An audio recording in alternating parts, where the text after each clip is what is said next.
রুই মাছের একঘেয়ে ঝোলের বদলে একটু অন্য স্টাইলের রুই মাছের এই বেগম বাহার আপনাদের মন কেড়ে নেবে এ আমি কথা দিতে পারি। আমি মাছগুলোকে আদা রসুন কাঁচা লঙ্কা বাটা আর নুন দিয়ে কিছুক্ষণ ম্যারিনেট করে রেখেছি।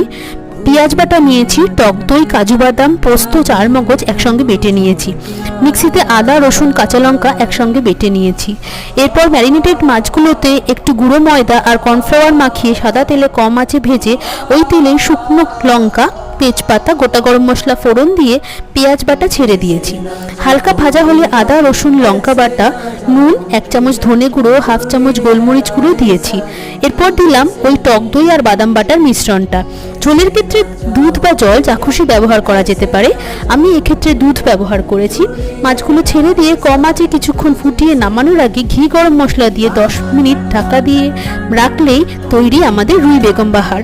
গরম গরম ভাতের সাথে তোমরা একবার এটা ট্রাই করে দেখো। টাটা।